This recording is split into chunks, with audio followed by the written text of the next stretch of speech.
Welcome to the One Big Thing podcast, where inspiration meets transformation. I'm your host, Steve Campbell, and I'm excited to have you join me today. I welcome guests from all walks of life to this show. We're going to spend about 30 minutes getting into their story and sharing the one big thing that they want to share with all of you that can help you move the ball forward in your life. So thank you for being my guest on the One Big Thing, and enjoy this episode. The reason I left baseball was not because my skills weren't there anymore. I was actually at a point where I was finally healthy, ready to go. I had a surgery on my right shoulder. It's 2017. I'm feeling good. But I saw my family 4 weeks out of 9 months. And I'm like, what does it gain me, other than some money, to get back to the big leagues and prove that I can do it again, to show the world that Masty's back in the world doing his thing, and yet potentially lose my family? No, I'll chew on that. I'll sit on that. I don't need that. I'd rather go at my family. Hey guys, welcome back to the One Big Thing. Going to bring a lot of energy today. Anytime I have a friend of a friend on the show, I want to make sure I honor them really well. And today I'm graced to have Justin Masterson on with me. You guys heard from Kristen Campbell a couple episodes ago. She was somebody I grew up years ago with at Christian Leadership Camp. And when I get done, I ask people like, hey, who do you know in your world that you think would be a good interview? And she was like, do you know Justin Masterson? And knew of him from obviously his days in Major League Baseball, but never had a chance to actually grace the screen with him. But here we are, just two dudes figuring out life and trying to encourage each person that listens. So, Justin, welcome to the One Big Thing. But, for those who may not know you, what's maybe a few things here right at the beginning of the show you want them to know about? That's a really good question. I'm not totally sure what I want them to know about me. I mean, you said it. I did play baseball, but currently I coach high school baseball. I think I've been doing that for 7 years, and I love the coaching staff. I love our kids, but I love the coaching staff. A lot of fun. I, I really enjoy hanging out with my family, and then just random things. Work, help out some nonprofits. Do a little janky podcast on the side, and who knows what else. But Well, that's about it. tell them the Janky podcast. What's the podcast that you're Oh, working the Justin Masterson Show. Just on? Oh, that's good branding. Easy to find you. Okay. yeah, easy Love peasy. that. You put it in, and I'm there, Yeah. baby. Yeah. Well, this has been a lot of fun for me because again, I have, individuals from all walks of life, but anytime you have a professional athlete, even if you've never played sports at a professional level, I think you can always glean from the fact that we're all human beings and you were graced, with a platform to be able to throw a baseball at high speeds and make money doing it and entertain fan bases. And now, you're a dad giving back through coaching and what you're doing. And so this show is called The One Big Thing because I tried to give you as a listener one thing that you might be able to take from Justin's story that might empower you or encourage you to know that you're not alone. And so, Justin Masterson, if I had to ask you, what is your one big thing? What would you like to share with somebody out there listening today? Well, it is a very broad word, Mhm. but ultimately, the one big thing that's been speaking to me is maturity. Mm. Within that is that more I of told you it's just, going to be big. yeah, no. In a season of life, like how did you, what's speaking to you right now about that word in this season?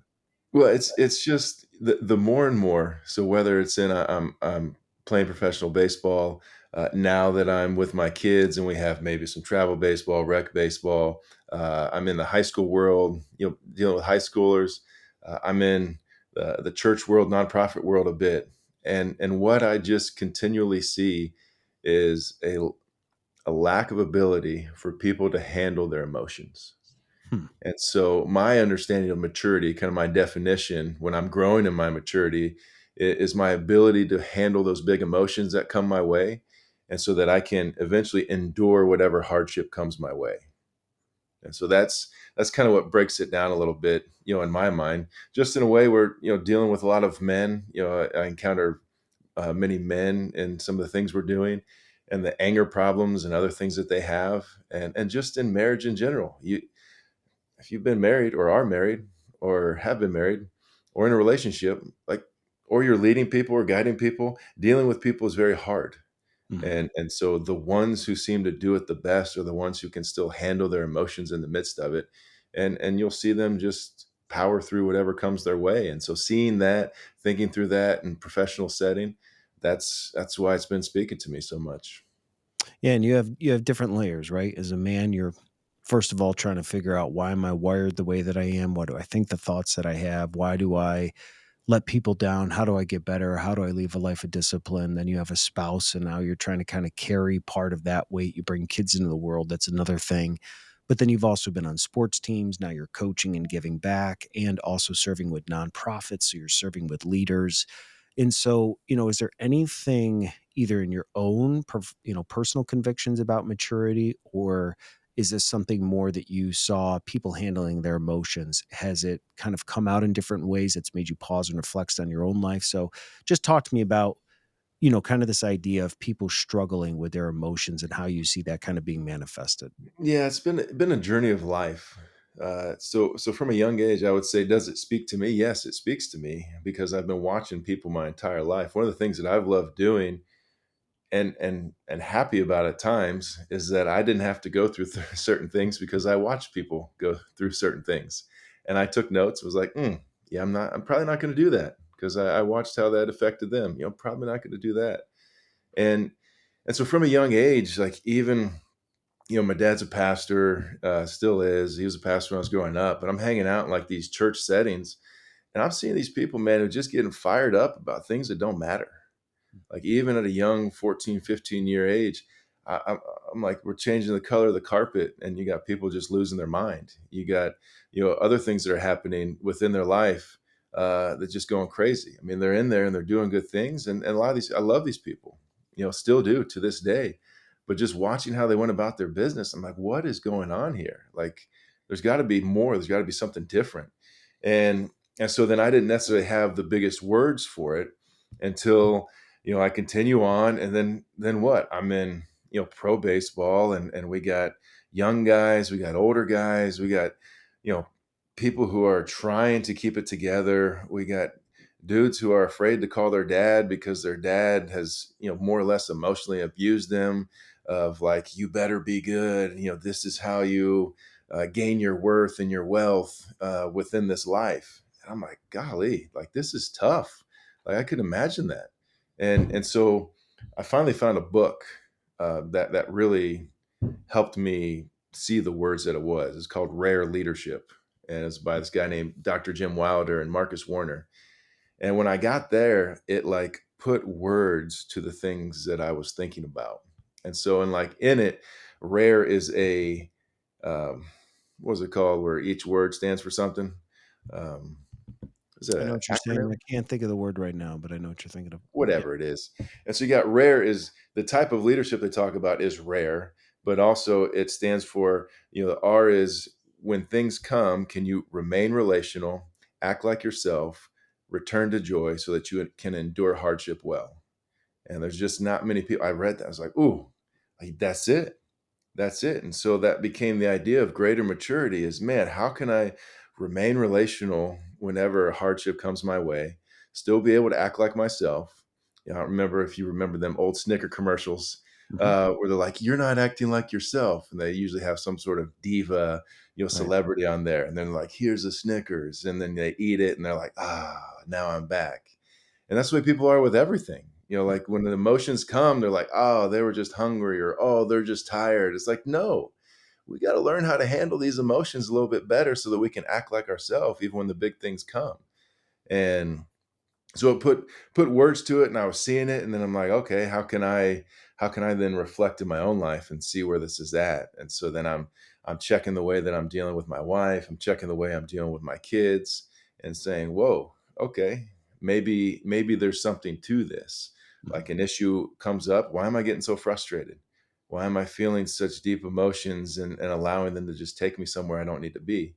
Doesn't mean I don't feel them. It just means that I can take a deep breath, be able to understand what's going on, and then be able to have conversations. I mean, that's the gist of kind of how it flowed together of seeing things throughout my life because I love observing people and Mhm. seeing what's going on, and then finally seeing and hearing some words of somebody way smarter than me because I'm not that smart wrote about it, and I was like, ooh, yes, that's it. I'm going to take that. I'm going to run with it because that. I mean, as you said, that's the one big thing that's been kicking in my world. Yeah, and if I recall, you were on the Red Sox. Were you there with some of the larger personalities, David Ortiz, Manny Ramirez? I mean, were those teammates of yours? And so, Oh, I think some of us look across at our colleagues and it's like, ooh, they got to handle their emotions. But when it's a larger than life baseball player, right? And then you also realize that I think what's fascinating with me is the scars and the weight of things that follow you even from childhood that most people don't know how to process. And mhm. so, it's fascinating that a man on the top of the world playing Major League Baseball for the Red Sox is struggling to call their dad because of a past hurt. You just kind of assume when you watch people from the far as a fan or stardom that they kind of got it all figured out because money must make up for, the insecurities or the things that Right. we deal with. And so I think what's hard is that when you are trying to carry yourself to a level and standard that, I think for me in my life has just been the Lord kind of challenging me like, Steve, I've called you to a higher standard, and it's not myself being better than anybody. It's just like, I shouldn't have said that. Like, Mm. and you feel this little conviction, right? And so you hold yourself to a standard. I think what's hard then is being a human in a world where not that you assume other people have that same standard, but when they don't, like it really throws me off that I'm like how come you're not taking ownership of what you did? And like why do I have to be a bigger person? You know what I mean? Like in has that been ever a struggle for you where and I'm not saying I get it right and I'm not a perfect person, but there is an awareness that exists in my heart and mind of like when I blow it, I'm the first one to say sorry. You know what I mean? I'm the first one to be like, that was on me. Right. And then when you deal with another human, your spouse or, college kids or, whatever level, you're waiting for somebody to like apologize and it doesn't come. Right. And it throws you off. So like how has that worked for you in your life as you talk about maturity? Like what does that look like as you deal with it maybe in marriage or even as a coach, like trying to shape people? Like, has that manifested in a way for you? Are there things that you're, like, working through or, like, talk to me about what that looks like as you deal with other people? Yeah, I mean, well, that's exactly what it is. I mean, if you're describing what you just described, that would say that in your walk, your maturity level has grown enough to be able to understand what's taking place. Yeah. So a simple example is not necessarily in how I'm coaching or whatever. It's even someone that I didn't know. I'm going to take some trash to a trash dump, and so pull in, and they weigh the trailer. The lady's just not very friendly. You got to walk in, you got to talk to her, try and get a receipt, and then when you leave, you got to come back in and talk to her, and she's just on one. And I'm just trying to be nice and kind, and she's just kind of yelling a little bit, raising her voice, easily a situation where I could come in and be like, "Well, excuse me, like you're in customer service. Like I think I need you to turn that down a little bit. Maybe get a little cranky back. Get the jab there, defend myself, not allow things to for her to say anything that would kind of take me apart. Like, no, no, I'm going to get you. Right. But instead, like in this journey, it's like, well, what's the purpose of this? Like Mhm. my goal right now is what? Okay, I'm trying to take some trash in, but I value people. So if I'm taking the first one, like this is a relationship that I just made.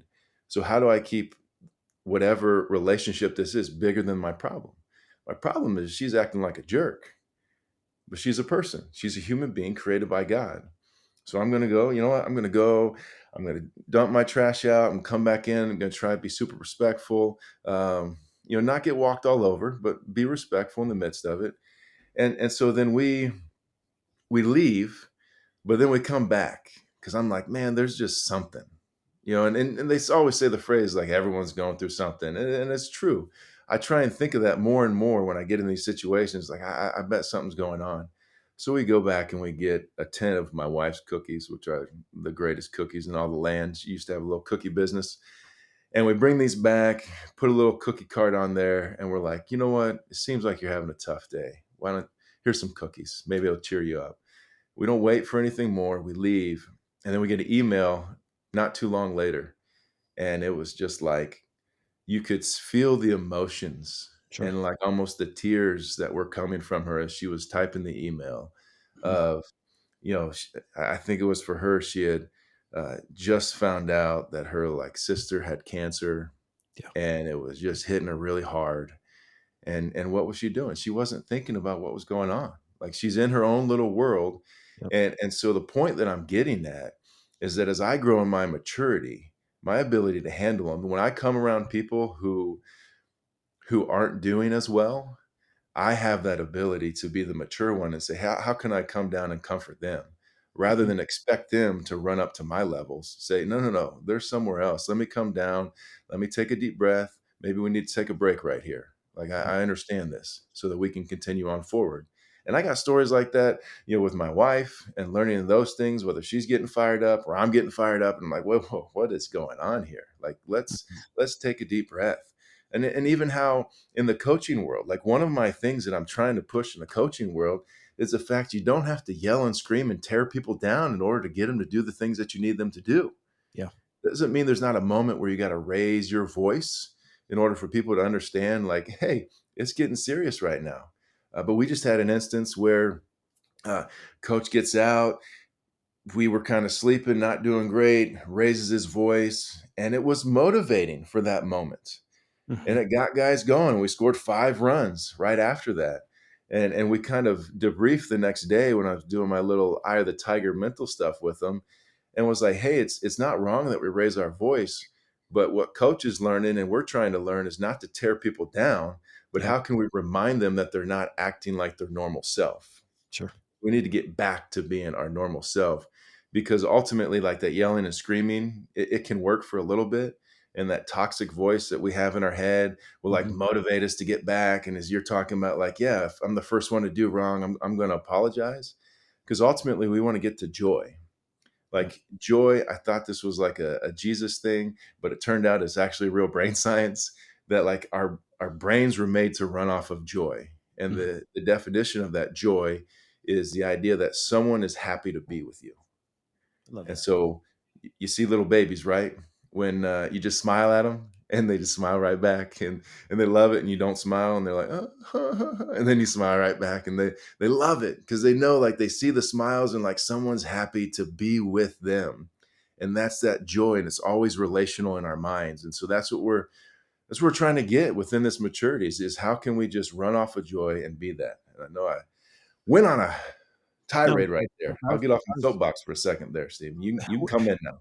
well, I think you develop if you choose to, right? It's a choice. If you want to be humbled enough to say, like, I wanna understand emotional intelligence, normally you're met with something that hits you between the eyes and you have a choice. And the one thing that I've been looking at in my life is just am I trying to get better or am I just getting bitter? And when you allow bitterness to grow inside of you, you can feel like a victim and everybody's out to get you. Or if you can choose to get better, it's like there's going to be some steps you have to take. And I think what you're talking about is also having a level of empathy that I think the world desperately needs to taste because it's very easy to chalk up the first impression of a person, a stranger, a neighbor, and be like, "What's their deal? Like, they just annoy me." And what I find is that in that moment, like, as I'm dealing in my flesh, spiritually, something kicks in that's like, "You don't know what they're going through." And then it's like I stop myself to be like, "Well, wait a minute. I'm getting frustrated at the fruit and the action that I'm seeing. But if I'll pause for a second, this might be an opportunity." And I think, and Justin, you've experienced life in a different way than I have. You've been on some huge stages, all-star games for Major League Baseball. You're now coaching kids. When you're dealing, with emotional intelligence, I feel like as I get older, there are people that are aware that there's a larger story that's always happening in the background of life. And then there's those that are kind of just like existing. Mhm. They go from one challenge to another, things just happen. I tend to gravitate towards people, and I can pretty quickly pick it up that they're, like, aware that there's a larger story, which then allows them to kinda work on themselves and realize, like, this is not about me.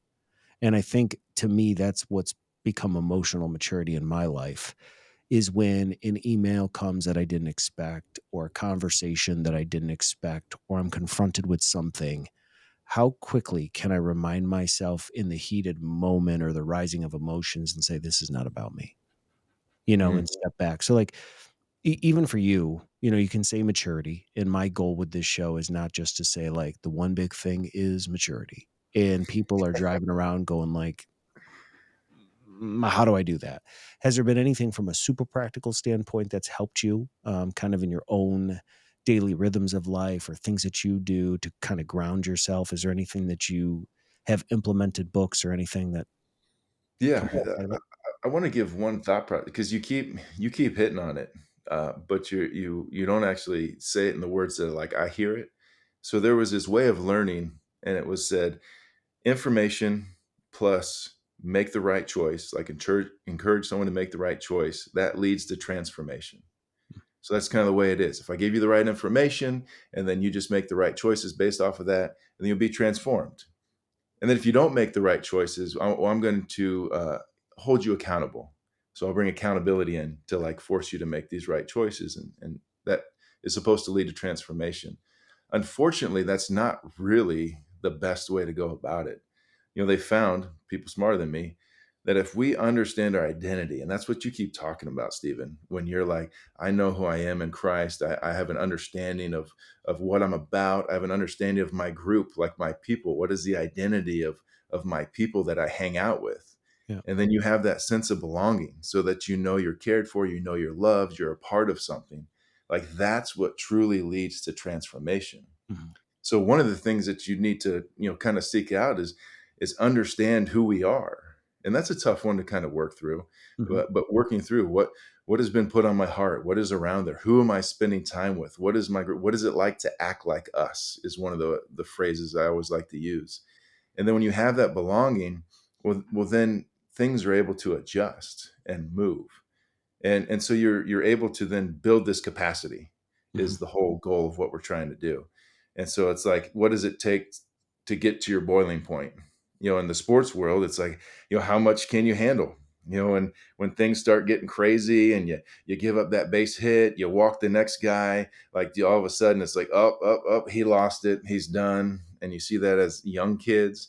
Or is it like, no, no, no, this dude can handle it. We got bases loaded, there's one out, he makes a pitch, gets the ball back to him, throws it home, throws the first base, double play, we're out of the inning, easy peasy, lemon squeezy. Dude never, didn't sweat whatsoever. Like those are the things that like you do in a performance setting. How can you have that same thing at home?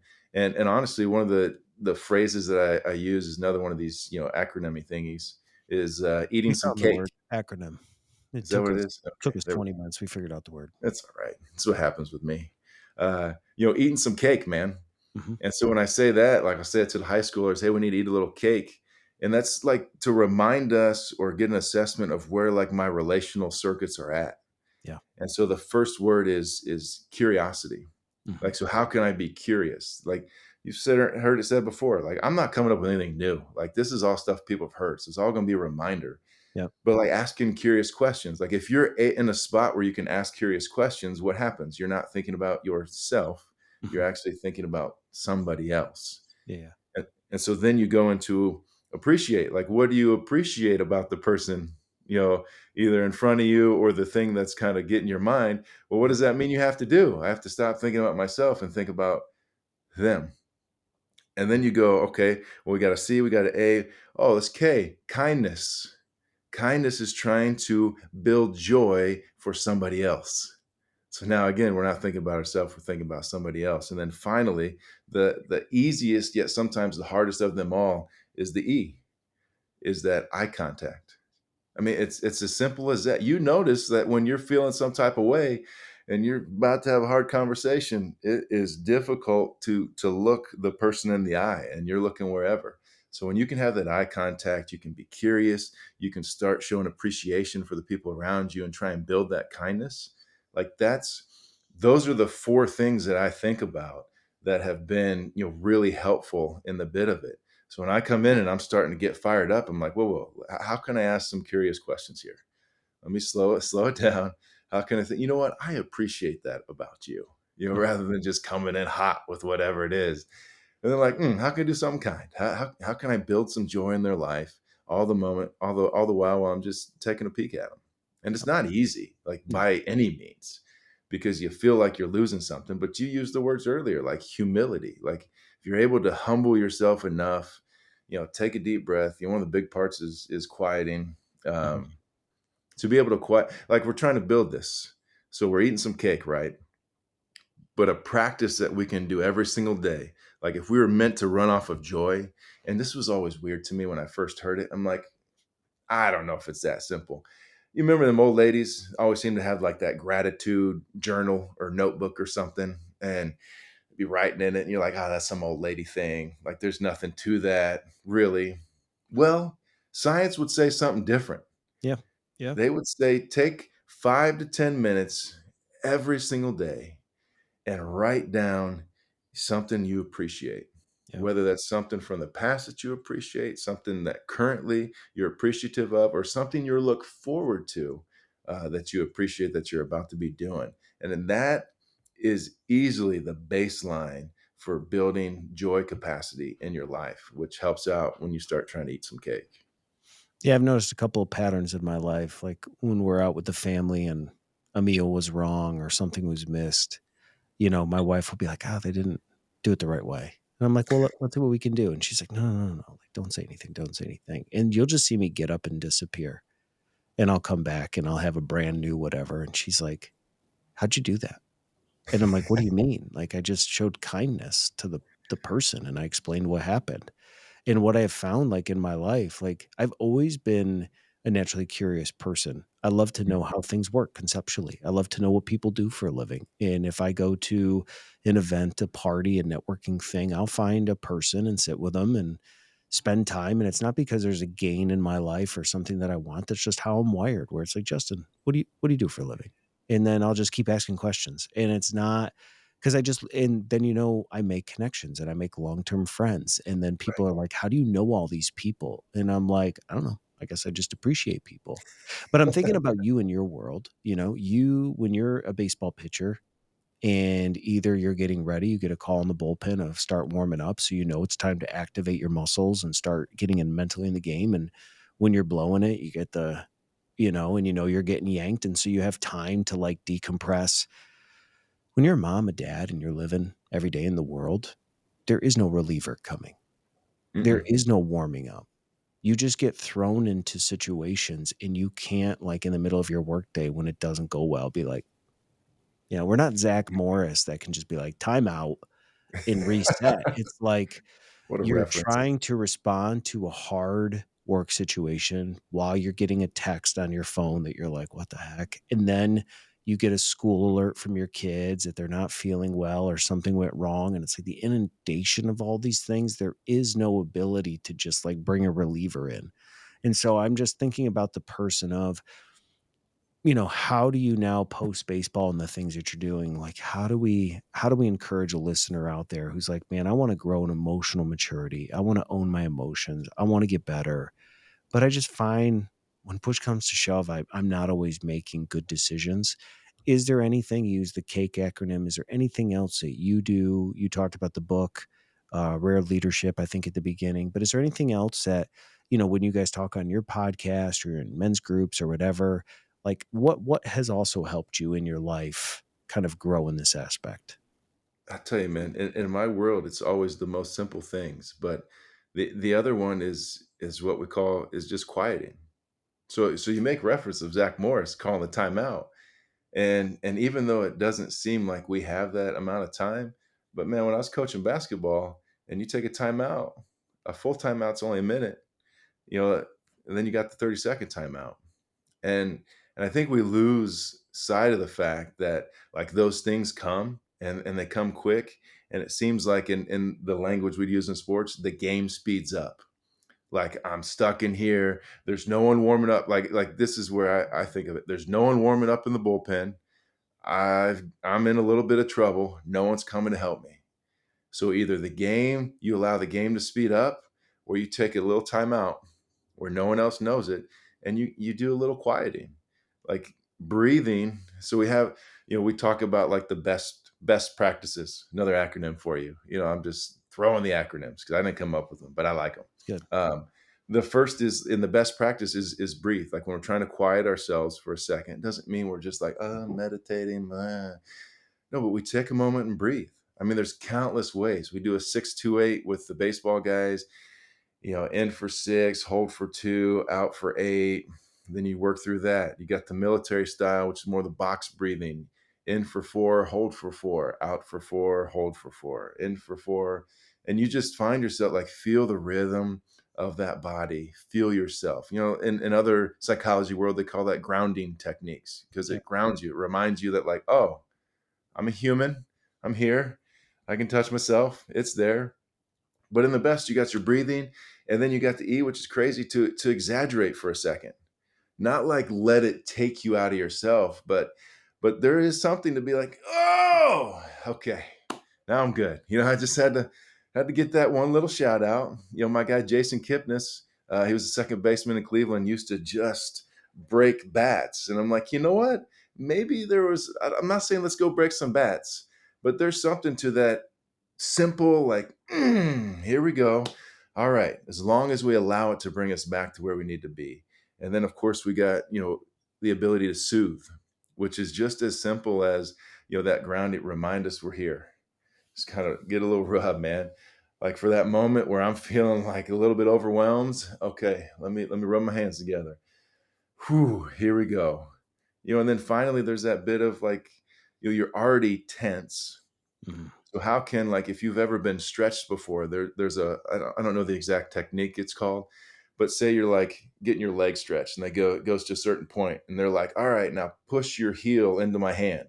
So you're giving a little bit of tension and then you let loose. And what does it do? It gives you a little bit more room to go. And then you push a little bit more and you let go and a little bit more. So that little tension tense up and relax. And it actually calms the body more than we think it does.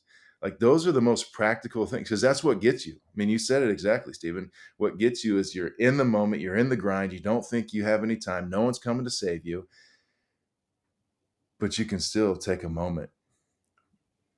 Think about it. Even in the midst of chaos, there can be 10, 15 seconds of a deep breath. And then if we know who we are, we can go, ha, this is what I was made for. Let's go do this. And it's, again, it's not easy. Like it is intentional practice Yeah. every single day of every single moment. It is intentional messing up Mhm. every single day of every single moment. But as I tell my kids, as I tell everyone I'm around, our goal is not perfection. Our goal is to work into excellence. Because perfection, we're like, oh, I didn't do it, I'm done.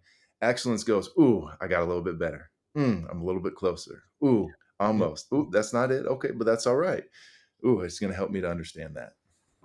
Yeah, I kinda had that saying years ago, not excellence, but it's not perfection, it's about progress. Did I make some Mm. progress?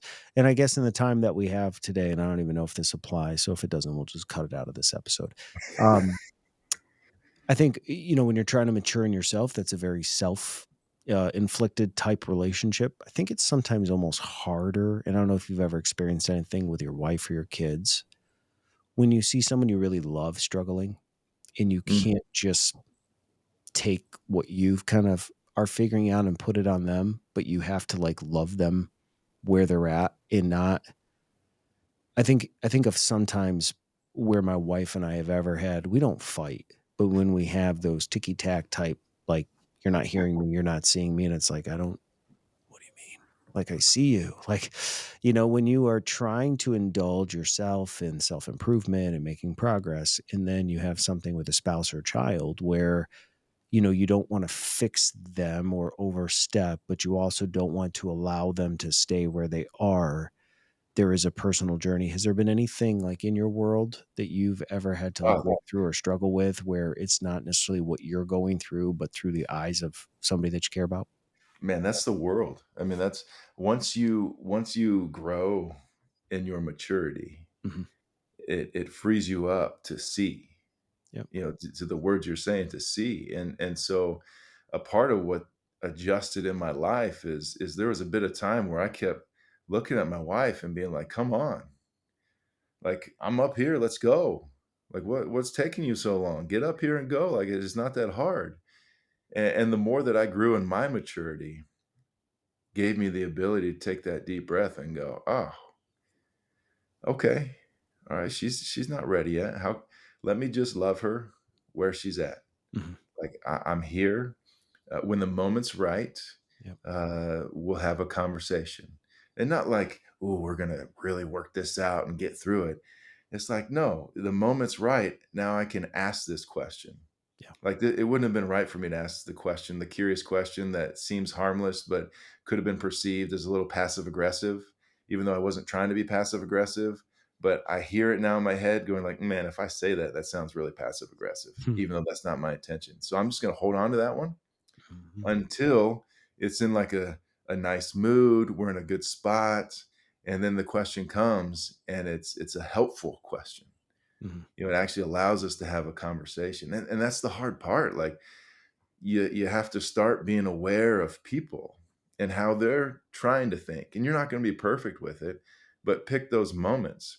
And you can't fix everybody. Your goal is not to change everybody. Yeah. Because that's kind of that old thinking of like, well, Stephen, you're smart. Like if you just give your wife the right information, then why doesn't she make the right choices?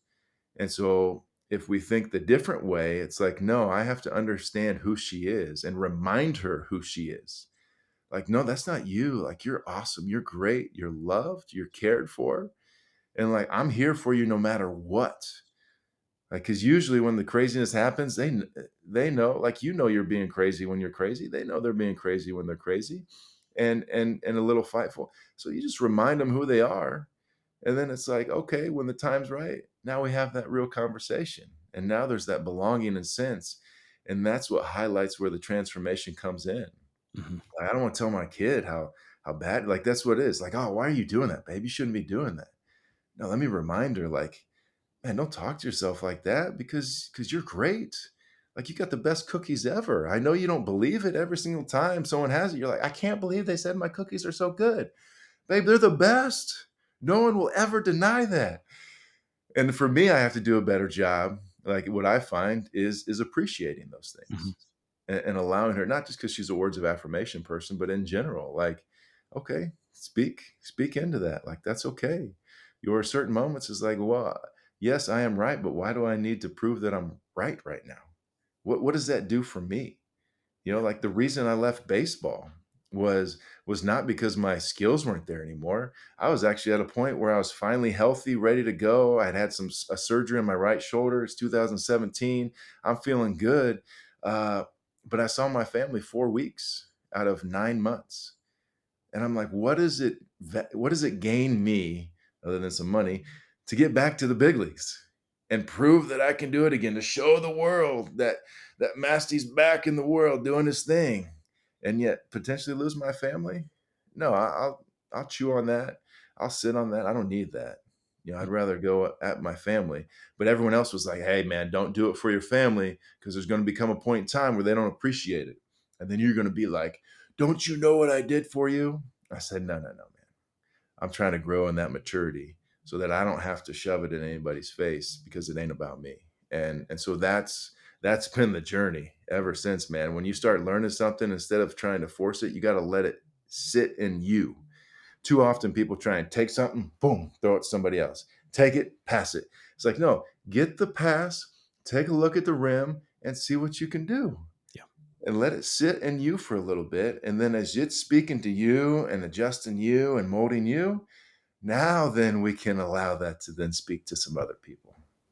Yeah, and I think that's a very interesting perspective coming from you because the majority of us have never played at that level of sport where you're paid to do it, and to think that you walked away when you didn't have to because you recognized that family was important to you. My prayer has always been, Lord, don't let me get so tied to the dream or what I'm building that if you ever tell me it's time to walk away, that I can't, right? Mhm. And so, like, use me in my life, but help me also remember what this is all about. And if you ever feel it's time to change course or correction, you have full access to tell me what to do. And I think part of that, I don't always get into my journey as we wrap up here, but I had opportunities in business where, when you're 20 years old and you're projected to make X amount of money in your lifetime if you stay in this role, whether it's sales or whatever, and you come from a middle income family, like it's very easy to be lured in. And then in the industry that I was in, a lot of divorce, a lot of affairs, just stuff that I saw. And God in His grace allowed me to go through 5 to 6 really hard years in kind of a corporate setting, and in seeing again what was presented to me as like the way of the future and money. But then when you're in it, you're like, gosh, I'm miserable. And so now, I feel like God allowed me to see that because I'm starting to have a realization of what's really important in life. And like you said, as I think about this episode, when I see people, I don't see him as the teller behind the cashier. I don't see him as the retail person. It's like, man, I try to see him as the Lord sees him, and Mhm. to just, honor them where they're at. And so I think about this idea of emotional maturity today.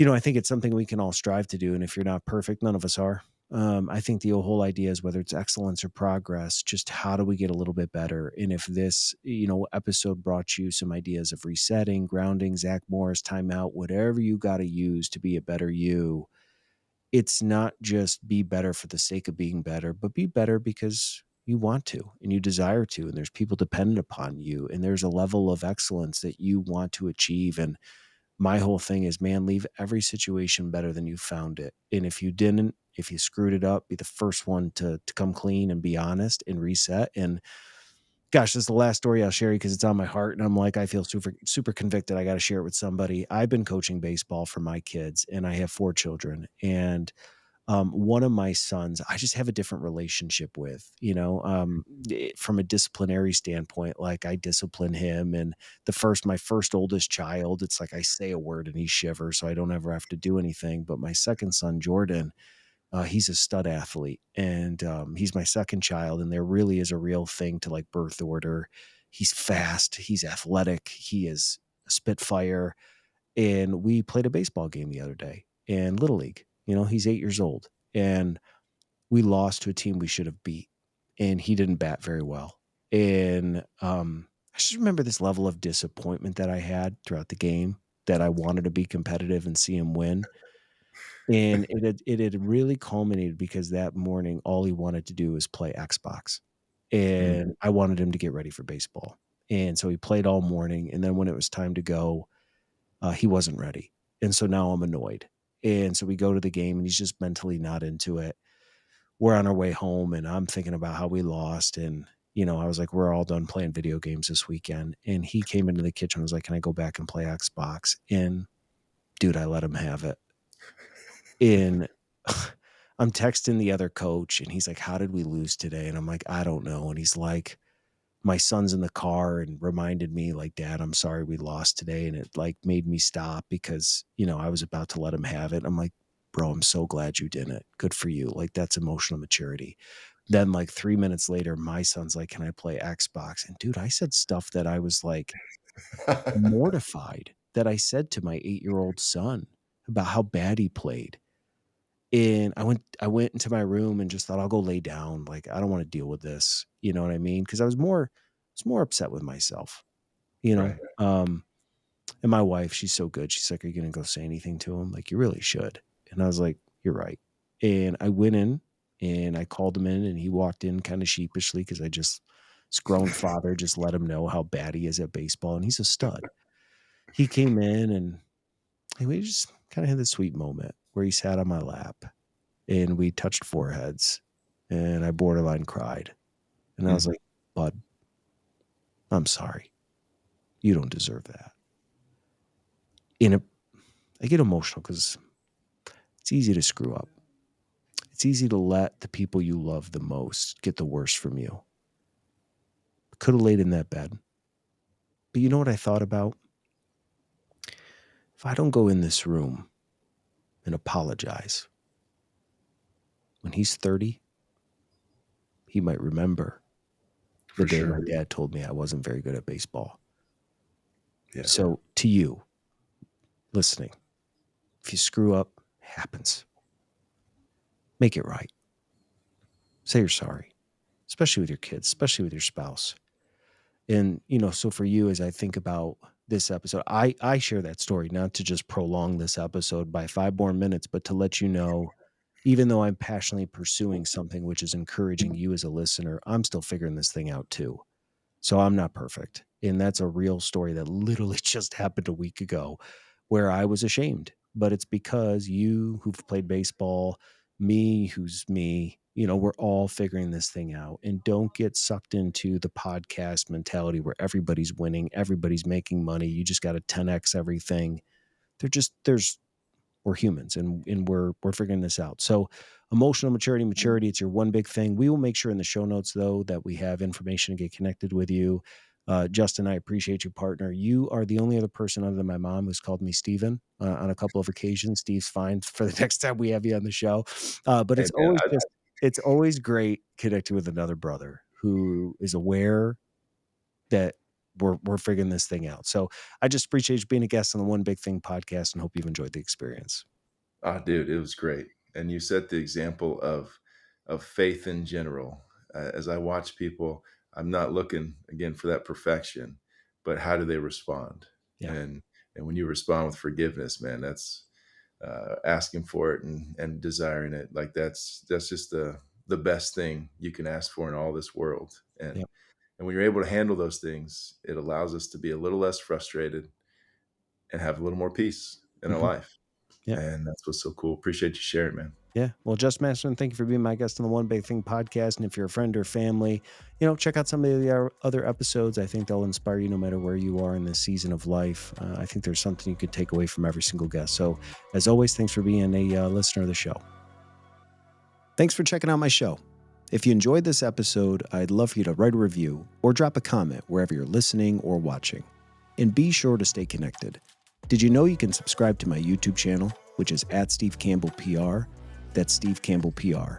And I'm a real person who's reachable. You can find me on all my socials and connect with me. If you have topics or guests you'd love to hear from, let me know. But thanks for being a part of this journey with me. And until next time, enjoy other episodes of the One Big Thing podcast.